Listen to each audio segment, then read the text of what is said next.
समस्त शिवभक्तांना महाशिवरात्री दिनाच्या शिवमय शुभेच्छा देऊन आजच्या व्हिडिओला प्रारंभ करूया। आज मी तुम्हाला वसईतील प्रसिद्ध तुंगारेश्वर शिव मंदिराचं दर्शन घडवणार आहे। मित्रांनो, आपण जर वसईवरून ऑटो करून येणार असाल तर इथे पर पर्सन जे आहेत ना 50 रुपये घेतात आणि ते तुम्हाला इथे ड्रॉप करतील। तुम्ही बघू शकता माझ्या मागे इथपर्यंत ड्रॉप करतील। इथून नंतर तुम्हाला पुन्हा एक दुसरी इकडची लोकल जी आहे जी वरपर्यंत जाते ते 50 रुपये घेतात पर पर्सन। जागा बघू शकता, इथे पावसामध्ये हे पूर्ण ना पाणी असतं इथे आणि इथून तुम्ही स्वतःची व्हेकल जे आहे ना वरती घेऊन जाऊ शकत नाही, कारण इथे पूर्ण पाणी जे आहे ना इथे जमा असतं।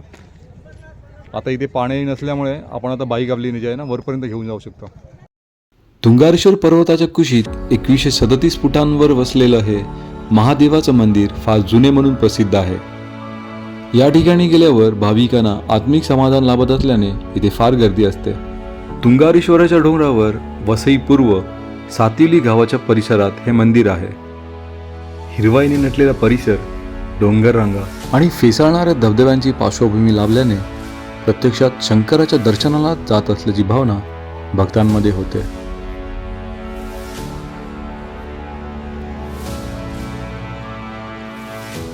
मित्रांनो, तुम्हाला जर पायी चालण्याचा आनंद घ्यायचा असेल तर हा स्पॉट जो आहे ना खूप मस्त आहे, कारण इथे 3 किलोमीटरचा रस्ता आहे ना जंगलातून जातो आणि खूप शांत वातावरण आहे इथे। तुमचा जो पायी चालण्याचा आनंद आहे तुम्ही इथे घेऊ शकता। निवांत वेळही आपण घालू शकता आणि इथे झाडही झुडपं असल्यामुळे आणि सावली असल्यामुळे इथे तुम्हाला असं उन्हाचा त्रासही होणार नाही।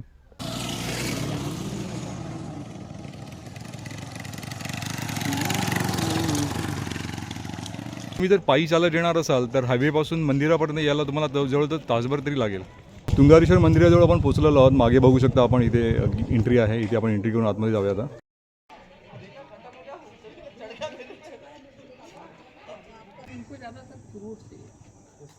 इथे माकडांपासून थोडी सावधानता बाळगावी लागेल।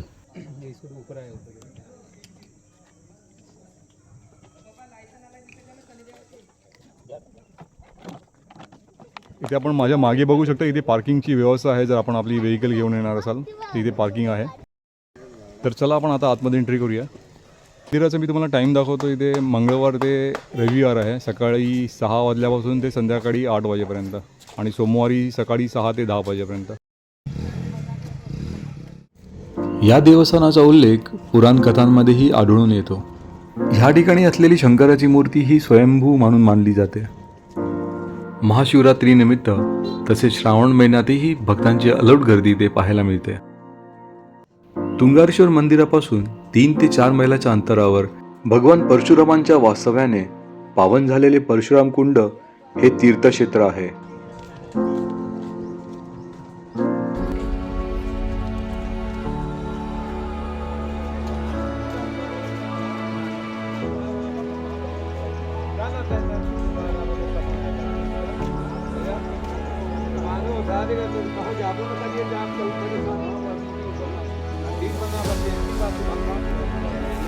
चंदनम कस्तूरिं तिलकं दलादुलेवच्छेत्रैकोक्तं श्रीशंकरं कंठगोपालचूडामणि।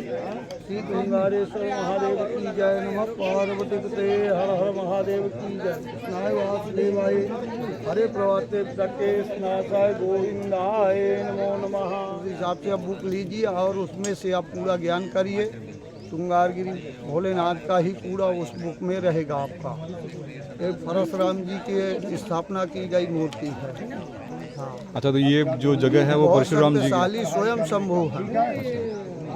ये मूर्ति कहीं से लाई नहीं गई, स्वयं प्रकट हुई मूर्ति। अच्छा।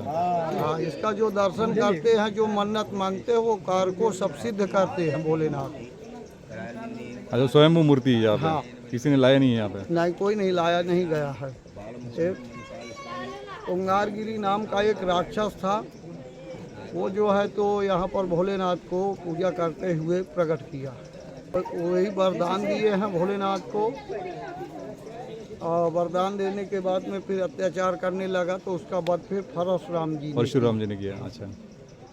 और वही फिर मूर्ति परशुराम जी अपने हाथ से स्थापित की है।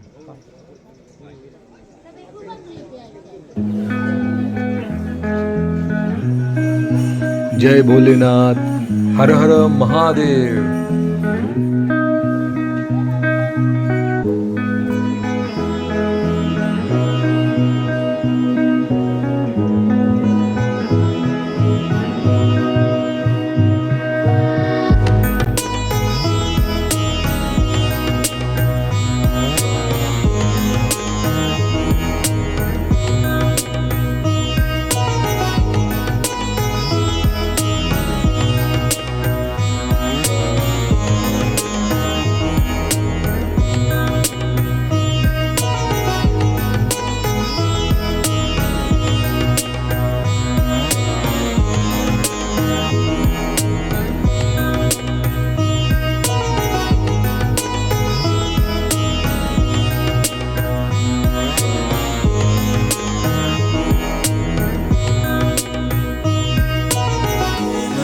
महादेवाचं दर्शन तर झालेलं आहे.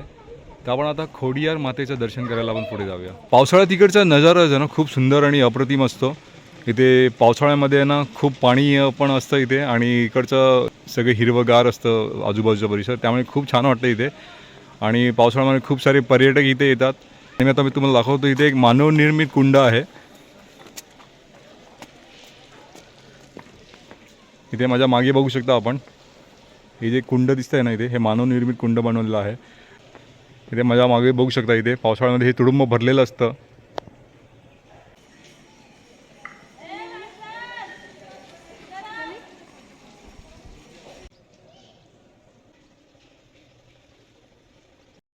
आजा ये भागत हुआ हमारी फोटो खींचे के रहा है. तुंगारेश्वर मंदिर जितकं सुंदर आहे त्यामागची पौराणिक कथा देखील तितकीच रंजक आहे. तुंगा नावाच्या राक्षसाने, जो की शिवभक्त होता, त्याने शिवशंकराची कठोर तपश्चर्या केली. त्याची कठोर तपश्चर्या पाहून शिवशंकर प्रसन्न झाले. त्याला इच्छित वरदान देऊन शक्ती प्रदान केली. कालांतराने मिळालेल्या शक्तीचा दुरुपयोग करून जनतेला आणि साधू संतांना त्रास देणं सुरू केलं. भगवान परशुरामाने आपल्या अवतारात तुंगा राक्षसाचा वध करून सगळ्या जनतेला त्याच्या त्रासातून मुक्त केले. त्यानंतर भगवान परशुरामाने ही स्वयंभू मूर्ती इथे स्थापित केली.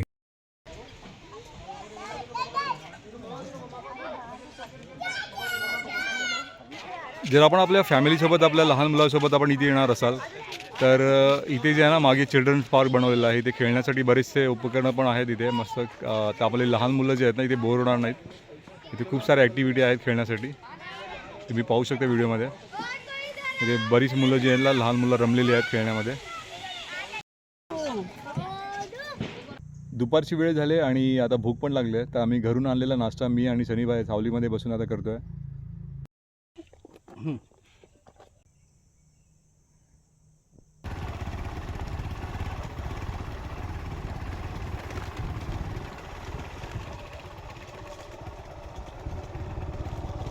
तर मित्रांनो, आजचा हा तुंगारेश्वर मंदिराचा जो व्हिडिओ आहे आपल्याला आवडला असेल तर लाईक, शेअर आणि सबस्क्राईब करायला विसरू नका. धन्यवाद.